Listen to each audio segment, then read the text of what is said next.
Frances and I met this summer at a trainer's retreat in Spain for restorative practices, and I Mm. hadn't really had the chance to talk to a special educator before about how does restorative practices fit for students that maybe struggle to take someone else's perspective or struggle to think about their part in harm, making amends. What are they able to do? What's reasonable? And especially in a sensitive way that we're not harming children that have special needs by making them feel ashamed or anything like that. And so I just loved some of Frances's real life situations and stories that she told me. And so I wanted to bring her here with you so that we could explore some ideas of how it might work for you. So I'm going to hand it to Frances, and we're looking forward to learning. Thank you. Thanks so much, Laura, and thanks everyone for having me today. I really appreciate it. Um, I just wanted to share with you just a little bit of my background so that you know where I'm coming from.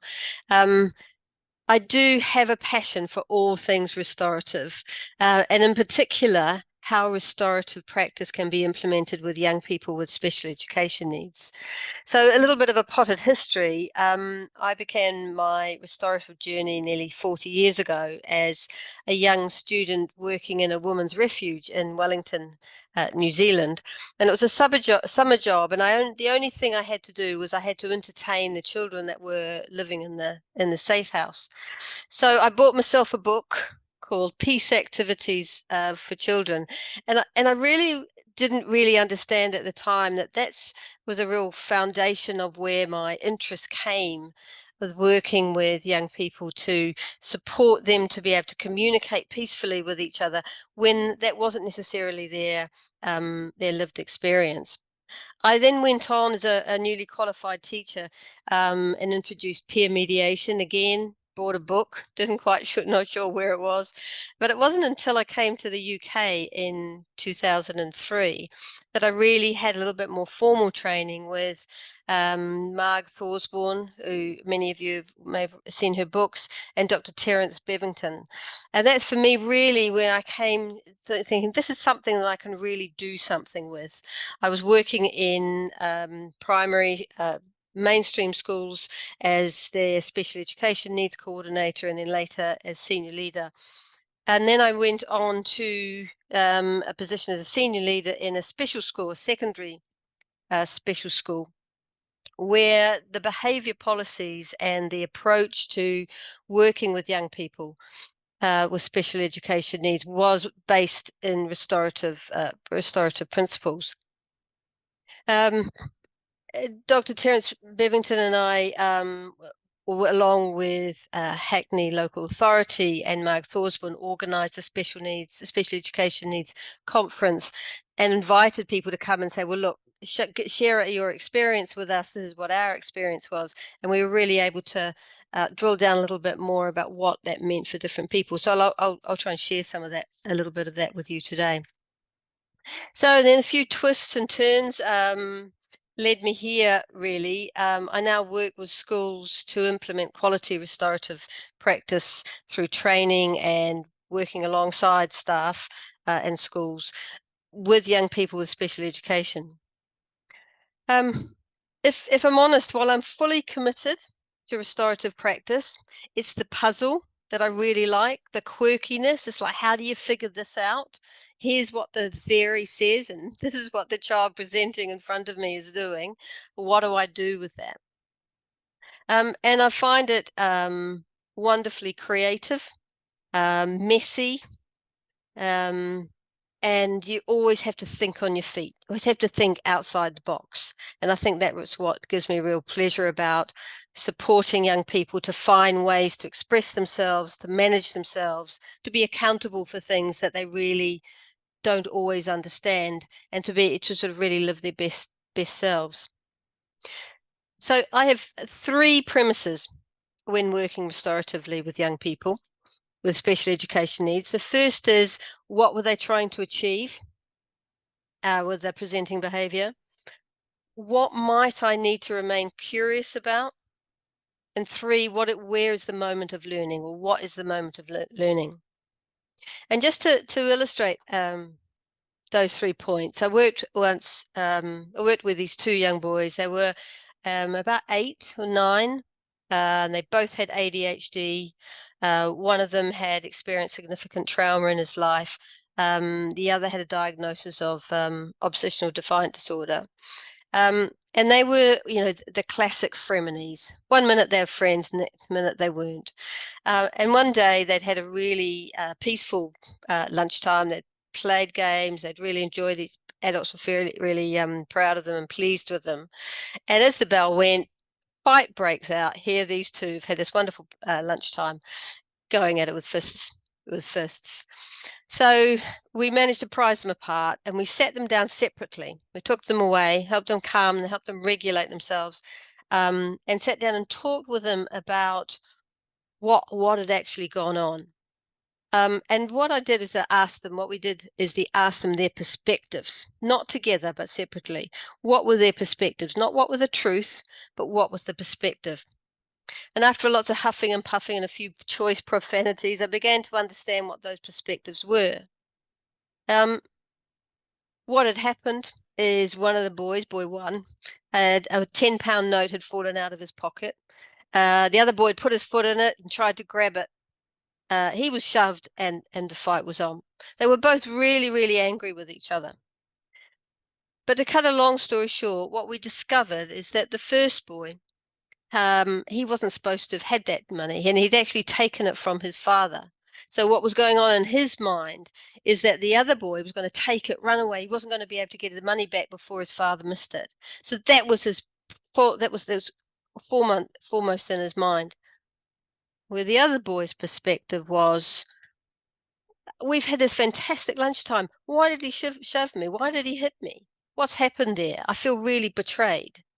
So till once we were able to kind of get them to recognize what their perspectives were and what their views were and what their story was, we were able to begin to look at ways that we could bring them together, but not in the first instance. The restorative. So let me just kind of move on to some of the things that I know that you have already used restorative practice and restorative approaches, but I just wanted to pull out a couple of things that might be relevant, and I'm really happy later in as we move through to ask me any questions or to query, and I'll leave certainly some time towards the end around asking any questions or anything that would be useful to you. So this is the 3 things I'd like take away today. One, that you take away at least 3 practical strategies to work restoratively with young people with special education needs, hoping that there'll be some things there that you haven't already been familiar with. Be familiar with a simple framework to respond to different special needs, and an opportunity to consider things or needs in your own setting. And hopefully I've plan some time for you to be able to do that. So, with a show of hands, how people familiar with the restorative onion? Great. It's so good. The restorative onion is some of you might have also seen as like like an iceberg, where the iceberg is the presenting behaviors. And this is another way of looking at it. And thinking about the outside of the onion is around the presenting behavior, what you see, whether it's meltdowns or arguments or breaking things, whatever it is, defiance. You've got the behavior, the presenting behavior. Next layer down there, if you take the layers out, you've got the thoughts that are behind that layer. And then behind those thoughts, you have the feelings that are feeding into those thoughts that are feeding into the behaviors. And then right at the core, you've got unmet needs. Now, often I hear people say, behavior is communication, or behavior is an unmet need. But it was a while before I really kind of worked out for myself what I really thought about all that and make it a little bit more meaningful. So, for example, you might have someone comes into a room and says, which appears quite unprovokedly, what's that about? Why are you staring at me? Nobody's done anything, but you're still understand. Why are you staring at me? But the thought behind it may be, well, I'm going to say something because they're always staring at me, so I'm going to get in there first. So the thought is that they want to get in there first, show that they are confident in themselves. The feelings behind that may be that actually there's some anger or some hurt, that maybe that she didn't feel that she could be part of that group that was always talking in the corner, that there are some feelings there, but that's not necessarily what the situation was. It may also have been brought from an unmet need, that she has a sense of needing to belong, and she really didn't have that sense of belonging, so that she doesn't feel like she belongs. So the feelings are of upset, of loneliness, of unhappiness. The thoughts are, you're being mean to me, so I'm going to get in there and be mean first. So it's just a simple example of how you might interpret the restorative onion.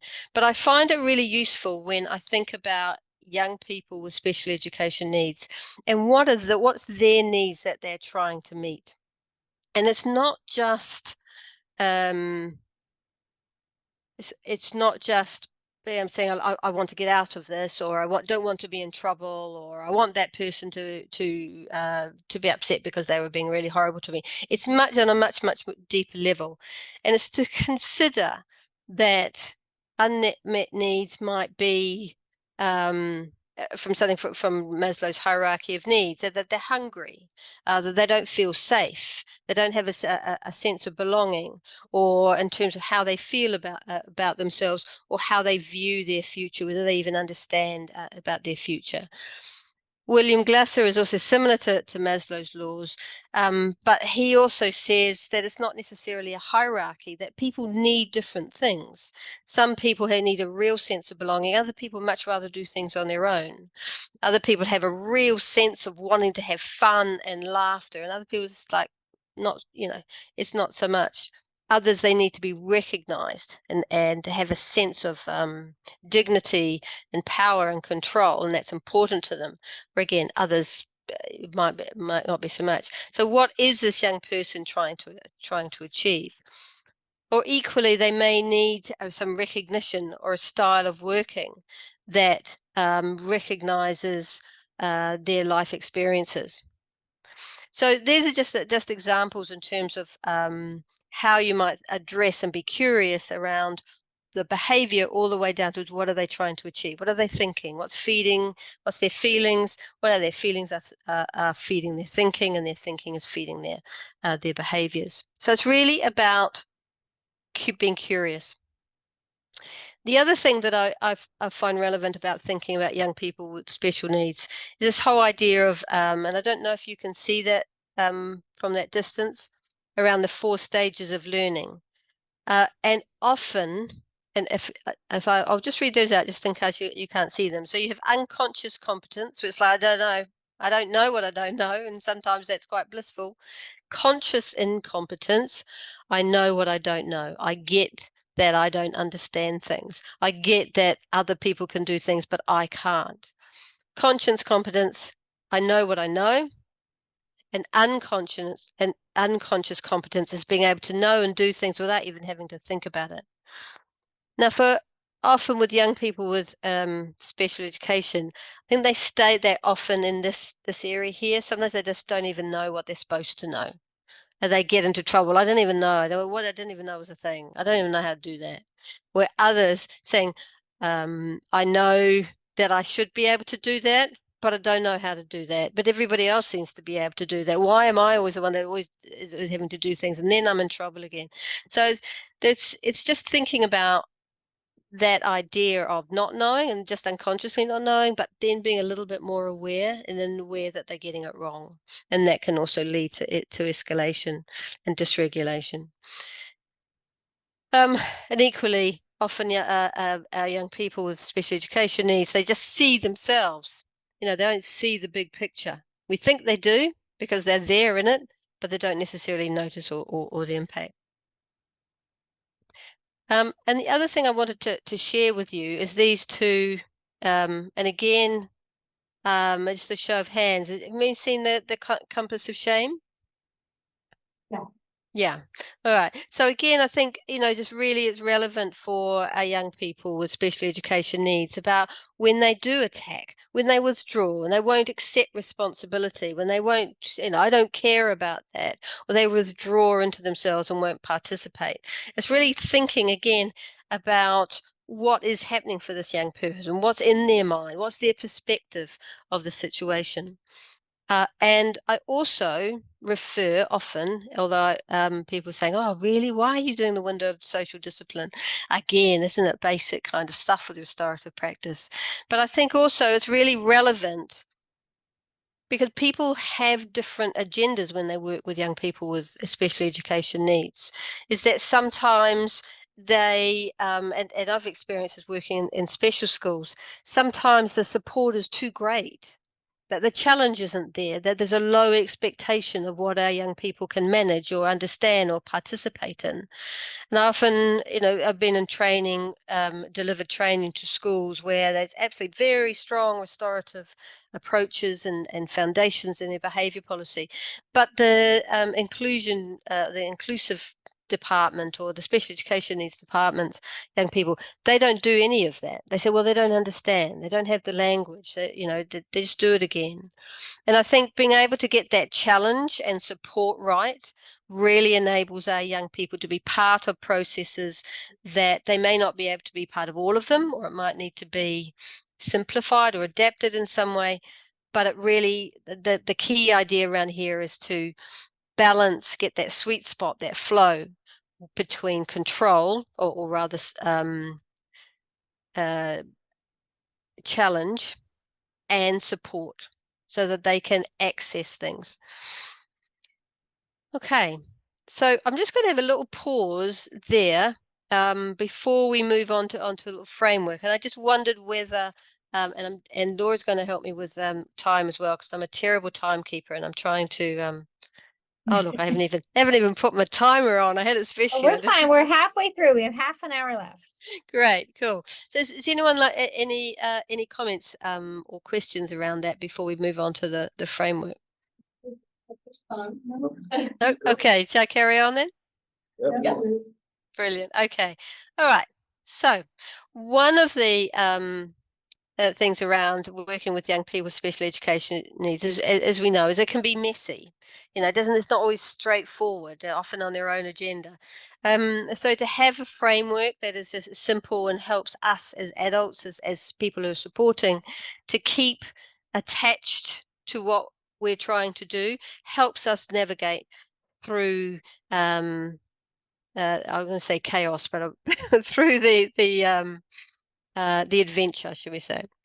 So, so if we start off with, and the way we've done this is really look at the young people that we have in front of us.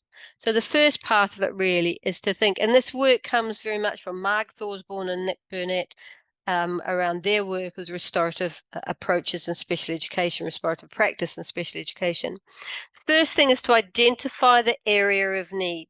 Now, initially, you might do this generically, but the more you get to think about different kinds of skills that young people have or don't have, the more specific that you can be. So you identify an area of need, and then think about 3 areas that might present possible challenges or difficulties with being part of a restorative process. And they say communication, cognition, and behavior. So, for example, if you had a young person with speech, language, and communication needs, so the area of need in communication is that they might have challenges in terms of receptive and in terms of understanding language and also expressing language. Their cognition or their ability, they may have learning difficulties, their reasoning and perception of things may be flawed, if you like. They may be challenged to process information or too much information. Their transferability and generation of skills, so they see that they can do that at home, they can do that in the classroom, but they can't do that out in the playground. Or they can do it with an adult supporting, but they can't do it independently. And the other third area is behavior. So they might have a short concentration span. They struggle to understand the process or even to participate in it. They may not even have the skills to participate. Basic things like being able to tell a story or to be able to listen, take turns. They may feel frustrated, or they may already built up frustrations about not being understood, which gets in the way of them even being able to listen or think about anything that from somebody else's point of view. And the frustrations with not understanding, their frustrations of not understanding what's happening. And the second part of that framework is that they then think about, well, what adaptations might we make, or what possible adaptations that we could make that would offset some of those challenges. So we have area of need, thinking about communication, cognition, and what adaptations. So if we take that same example of a young person with speech, language, and communication needs, we might, for communication, we might use KISS, keep language simple and short. We might use visuals, again, both in terms of meaning for cognition or in terms of being able to tell the story, sequence events. You pre-teach the structure or simplify the structure. And not just pre-teach, this is what we're going to do, but it becomes part of what they do in many, many circumstances. So when things are tricky, they know what to expect. And again, behavior, having good relationships with the adults that are helping facilitate and restore relationships, or to untangle things, is really key for special education. These kids, they know somebody gets them. I'm currently working in a school for children with social, emotional, and mental health. Now, there's some quite challenging dysregulation and happening, but I'm very cautious about intervening in any way unless it's a child I know, because I know that they will respond and I know what action I take will be helpful. Where if I'm just bowl on up to a child, that then I'm likely to escalate the situation. So trust is big, good relationships with trust is big. And again, reducing time sitting or listening, so that it's what can this child manage? What will, before they start to be able to disengage from the process. And equally, you can even go in, and again, and my apologies, I don't think you can probably see that, but you can go into a little bit deeper. You can think about what the language is, the kind of feedback. It might be positive, what the length of language that using. Again, as I was saying earlier, using visuals, quite specifically programs like the comic strip conversations, so that you have got your tools there to help with the understanding. But using reassurance around behavior, cues. You know what the cue is if as a child, and being able to agree if they're struggling, what's their cue going to be so that they need a break. Being able to include opportunities to move, have breaks. Where is it? Is it in a place that the child feels comfortable? Is it a place that they have good vibes about or good experiences of, as opposed to somewhere areas that they may feel that they've been in a lot of trouble in? And yeah, again, thinking about the child's own self-belief. So the more you know about what's happening, the more that you can adapt to offset that. I'm going to ask you a question now. And I'm going to throw that framework with you. So how might you apply this two-step framework? What's an example that you've got that you think that this might be useful, or that we could tease out? Has anyone got an example in mind that perhaps they've dealt with recently that we could apply this framework to? Student refusing to work. A student refusing to work, is that right? Mm-hmm. Yep. Okay. So how might you approach that in terms of what might be the challenges for this young person? What's the area? We'll step right at the beginning. What's the area of need for this young person? And behavior. I mean, I think you could probably check. Could you go back one slide for us? Because I think you had some really great prompts in there that would be super helpful. Thank you, Frances. Can you see that? Would you like to go one back? Yeah. Got it. Yeah. I think if we looked at communication, I think absolutely keeping language simple and short, because I think he checks out if it's too much language coming at him. Under cognition, I think teaching structure is a neat area for him. The behavior is something to fiddle with, sitting for very long, good relationship. I mean, I think all of these really fit that child. Is there a learning difficulty? Is there ADHD? Is there a particular ADHD? ADHD, very common. Actually, my original example was ADHD. Very, very common. And I think it's a really good example to kind of work through that. So a child with ADHD, what's the challenges around communication for them? Throw attention, just being able to listen for very long. Yeah. Yep. What else? To process what you're hearing and putting into practice, because listening for short span and then losing that information the next second because something else catches their attention. Yeah, so because they're impulsive, aren't they? Their minds are going a million miles an hour. They're way ahead of anything that I'm ever part of, because they see so many possibilities that they can't settle on any particular one. Equally, also their communication is that the way they're communicating may have an impact on it. So how might we, for example, support a young person with ADHD? What adaptations might we make to support their communication style, if you like, or their communication skills? I think his problem today specifically was he, without asking, came in and saw that every student had basically a Xerox copy of the book. He saw the whole thing and said, that's too much work for me to do, and checked out at that point.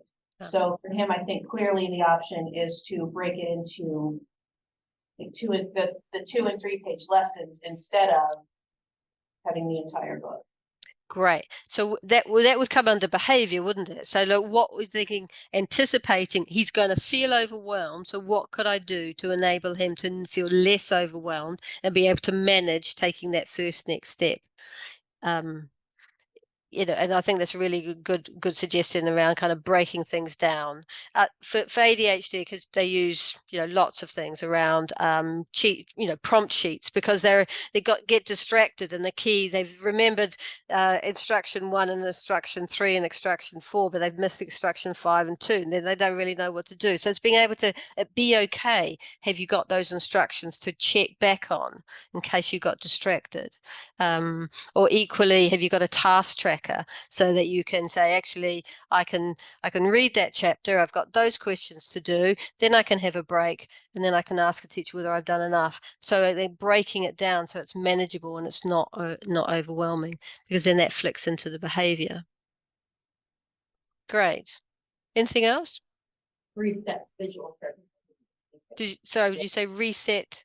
No, I was just gonna say like your idea of the 3-step visual schedule, or I know like Amy uses that a lot with her kids, where it's the same routine every day, and every time they do something, they flip the card over so they see what's left to do, and maybe that will help them. Yeah, brilliant. So it's just thinking, right, what happens with a child with ADHD? They're impulsive, they need to move. The chances are they won't be able to tell you. They may be able to, but they won't be able to tell you when they need to move till it's too late. So what can I do to anticipate that, so they are able to regulate and keep their brain moving and be able to make good decisions in their ability and use their abilities? What strengths do they have that I can use? That their energy. And then I think that's a really nice kind of shift that people talk about. Young people with ADHD, what superpowers do they have as well? I think the trendy phrase is it. They can think fast. They have massive amount of energy. How can we help them manage that, so that they're not always tripping themselves up, which is really what's happening. How are we doing for time, Laura? Oh, Yep. We have 20 minutes. Okay, brilliant. All right. Well, shall I just move on a little bit, if that's all right with everybody? I've just got a couple of tools that may be useful for you, and just thinking about incorporating them or having them ready. So we've got, your classic calming tools to support young people to be regulated. And it's amazing how often we use this. I use with a young girl with Down syndrome, and to teach her to pause before she kind of threw herself on the floor or legged it down the hallway, is just hold the hand and being a visual and being able to physically do something and teach her. And that's the one thing we did for a long time so that she could catch herself before things escalated. And if we could catch her, then we were able to support her to be able to use other strategies that would help us understand what had happened, because she was so impulsive. So you've got something straightforward like that, counting down. But again, these are things that you can teach all children. And I think that's the beauty of it, and about regulation. Breathe, adjust your body, and walk away.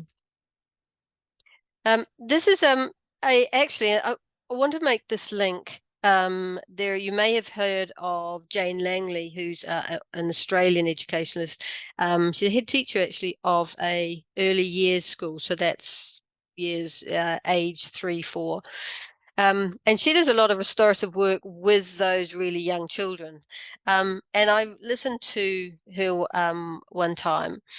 And it really struck me that some of the things that are perfectly almost accepted with very young children, they haven't yet developed language to be able to perhaps talk things out. They're still working at being able to name feelings, understand feelings, emotions, what their body's doing, being able to play alongside, share, all those kinds of things that we spend so much time and effort supporting young people to develop. For many young people with special needs, they still have those things that need to be developed.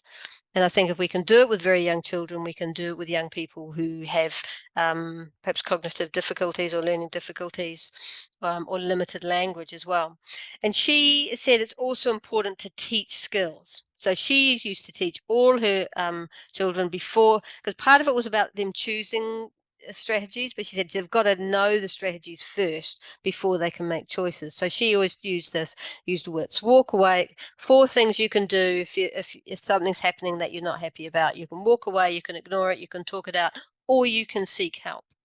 And I think just having something simple like that, older children who have lower cognitive ability will really be able to be taught really simply. What did you do that would be useful? What would be do that would be a good choice? Now, I wanted to share this one. We use this quite extensively in the special school that I worked in. It looks very similar. I'm assuming that you use or have you heard of zones of regulation? Yep. Yeah. So quite often people confuse this with the zones of regulation, and another one that I'm going to share with you, the 5-point credible 5-point scale.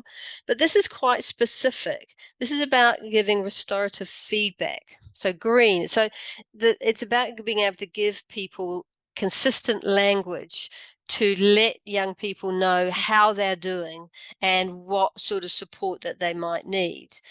So green, great, thank you for doing that. I can see you remember to that. So there's lots of really feedback and reinforcement about what they're doing. Blue is like prompts. Remember your kind words. I wonder if you need a time, do you need a chat?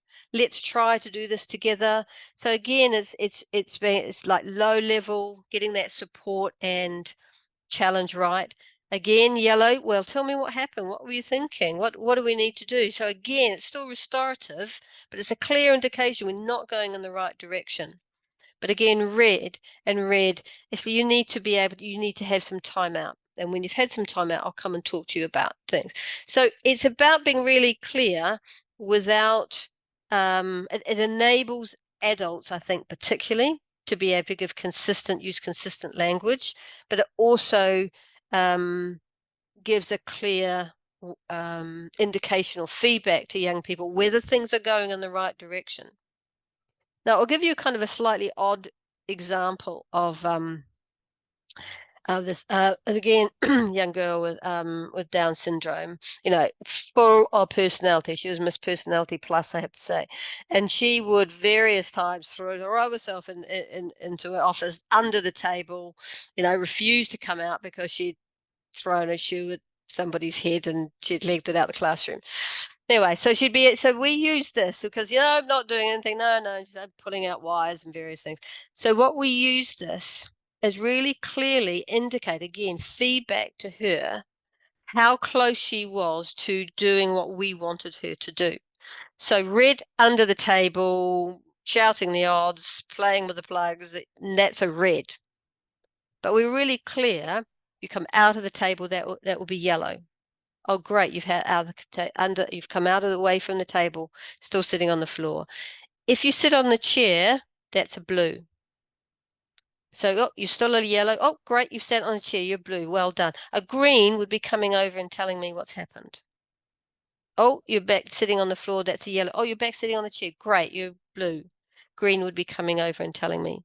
So it's been really clear, because I think also with young people with special education needs, we use so much verbal that they need to have that visual, whether it's color or symbols or whatever, of how close they are to what our expectations are, because they can't always read it. They can't read our face. Often I used to have to be a big smile, just to reassure or to kind of get the message that I'm okay. I couldn't have a blank face because they couldn't read it. So it's again just about giving feedback to young people so they know what expectations are, because they haven't understood it. Do you use the incredible 5-point scale? This was set up by someone with Curry. Different versions of it, more or less. Okay, great. So Curry Dunburan, who's set up for autistic children. I use this a lot. And the reason that I use it a lot is I'm saying this is so useful when everybody's calm. You can say, what strategy worked when I was on a 2 to get back to a 1? When I'm on 3, what works when I get back to a 2? And again, I think the key is to say to adults, we can do this with kids, but they're not necessarily going to remember. We need to prompt them. We need to remind them of what they know, what they can do when they're calm. And I think, and it also helps them recognize that if they're on a 1, 2, and 3, they got lots of choices. We're there just to support their choice. But if they allow it to get up to 4 or 5, then adults are going to have to do something a little bit different. They're going to have to step in. So what would you like? Would you like to keep control of, or in 1, 2, and 3? Or do you want adults to step in? And I think it just really helps, again, of clarity and consistency. And also, I really like this because it communicates as a way of communicating. So, and I always give the example of the child that, one child tapping his pencil on the table. That's them regulating themselves and they're fine. Another child tapping their pencil on the table as they're about to explode.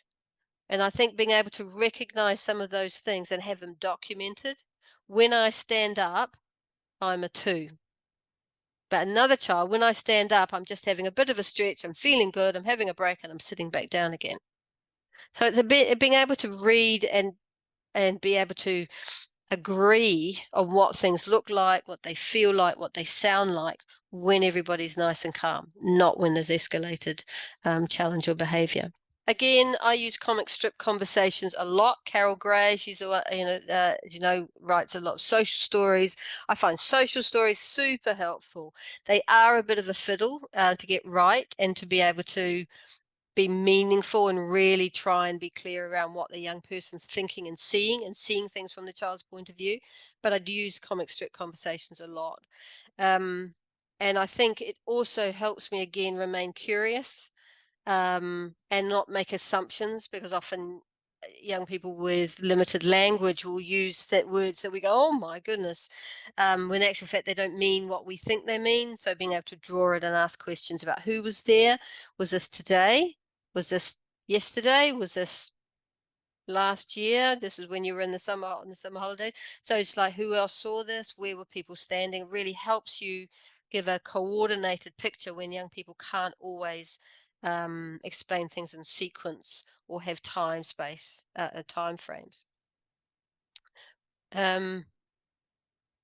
And then I just wanted to really share with you the resources. My go-to text is Restorative Practices and Special Needs by Mark Thorsborn and Nick Burnett. And a lot of the work about the framework, with the two-step framework, comes from their work.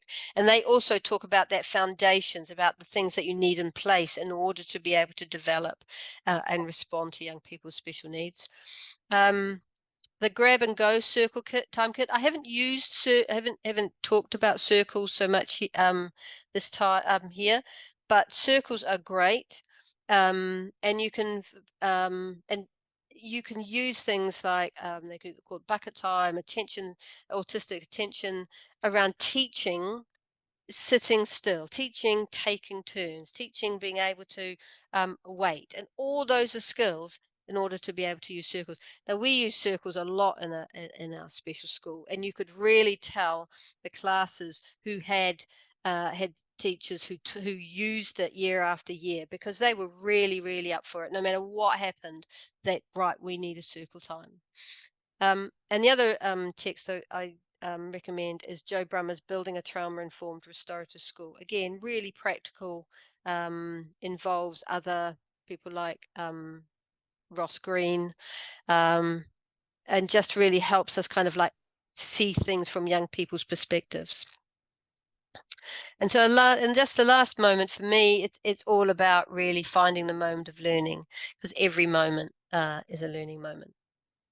So what kind of questions do you all have around restorative practices and students with special needs? I have a really basic question, Laura or Frances. So when you say restorative, what are we trying to restore? I mean, I know it's kind of, maybe I should already know that, but if you could help me understand that better. I think it's a really good question when we're thinking about young people with special education needs. People get often hung up about, right, we've got to bring them together, we've got to sort it out, they've got to apologize, and off we go. Young people with special needs don't necessarily think like that, and it's not necessarily where their learning is. For me, it's very much around what is the learning that this young person needs now, or could develop. And I think being able to talk to people, being able to play peacefully, being able to express themselves, express their feelings about things, express how they like things or don't like things, or the impact of things. I think being able to work in a group even, and when things go wrong, then they have a process to be able to put that right, whatever that might look like. Might be an apology, or it might be helping somebody out, or it might be going and tidying something up. And I think it's a good question around what are we restoring. We're not just trying to bring two people together. It's like, what's the learning that we want them to support for them to develop? What would you say, Laura? Well, you had a really interesting story that you told me about a student with Down syndrome. And I thought that was very practical and very realistic. Can you maybe tell a little bit about that one? Sure. We had a young man, we'll call him Roger. And I at the end of lunchtime, he was playing on the computer. I came in and I say, well, bell's about to go, time to line up. Well, he threw the very expensive computer on the floor, broke the monitor, broke the screen, and legged it down the corridor shouting, sorry. Anyway, he had moderate learning difficulties, but quite close to severe learning difficulties. We suspect he had some other undiagnosed, possibly ADHD or even ASC. So we decided that his classmates were very patient, who also had learning difficulties themselves. Felt how, clearly they were unhappy about, he's broken something. If we did that, there would be consequences. So it was important to us, not that he be punished, but that he understood that there were consequences to actions.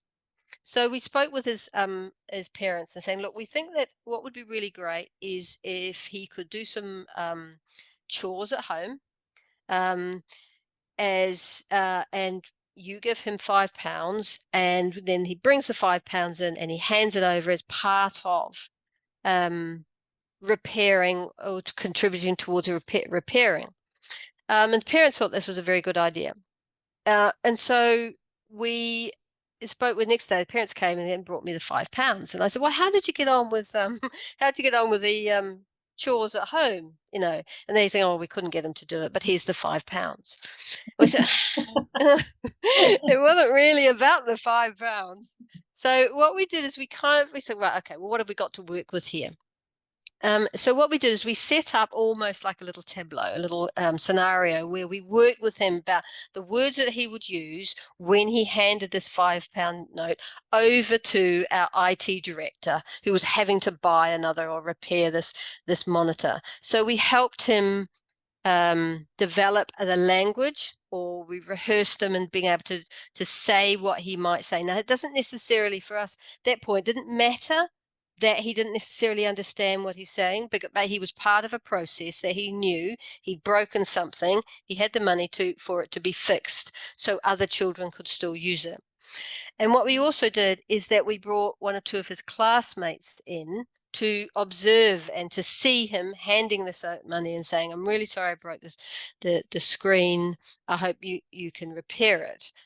In his language. It wasn't quite as articulate as that.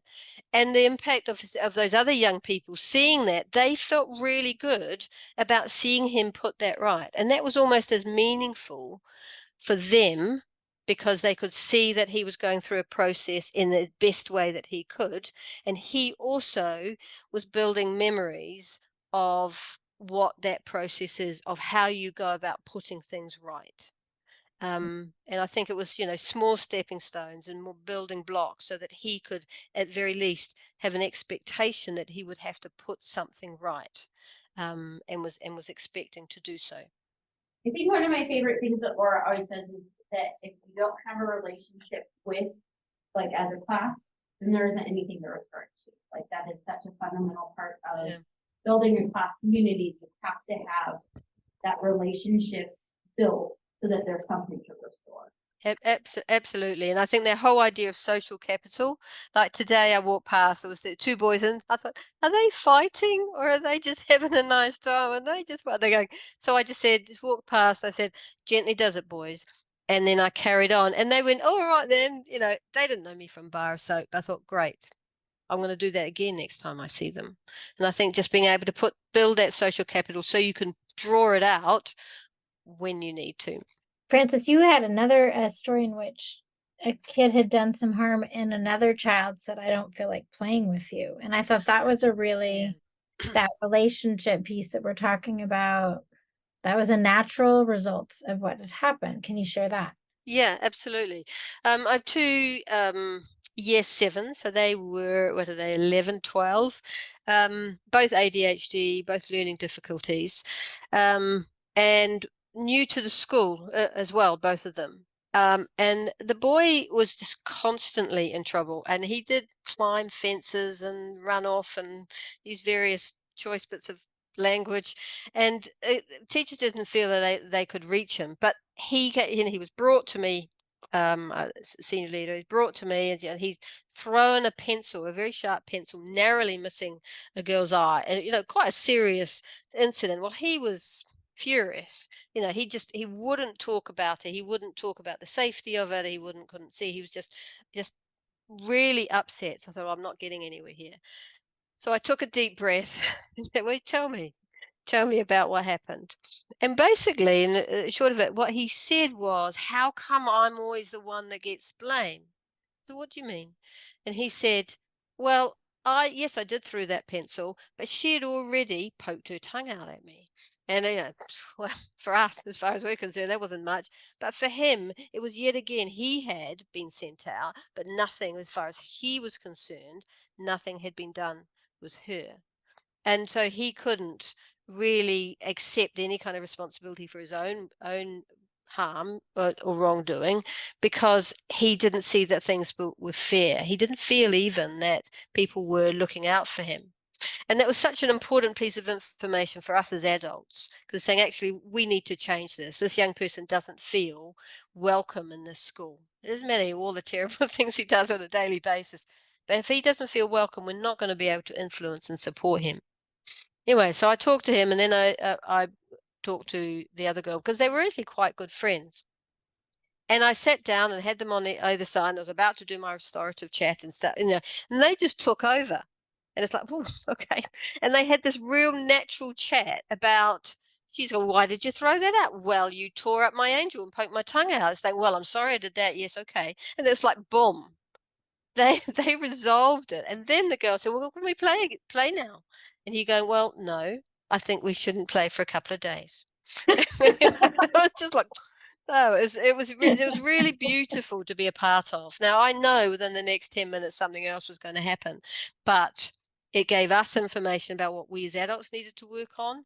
And also I could see that they knew that process. So now we just had to get the quality perhaps a little bit more and support them with a few more skills to be able to use that better. Any other questions? I know we're at time now for everyone. Any burning questions for Frances from New Zealand and then the UK, all the way zooming into Oregon? Can we get a copy of the slides, Frances? I'm actually recording this, so you also are going to be able to look at this on, I'll put it up on YouTube if that's okay with everyone. So we'll have a recording there for you to also see again. Thank you both Thank so you. much for reading with us. Yeah. Great. Great. And thank Yeah, you, very Frances. I welcome. learned a lot too, and the frameworks are going to be really helpful. So thank you everyone for being here and for learning along with me too. And thank you so much, Frances, for your 30 years that you've, bottled up into a little hour with us. So thank you so much. Thank you so much. It's been an absolute pleasure, and hope today's been useful.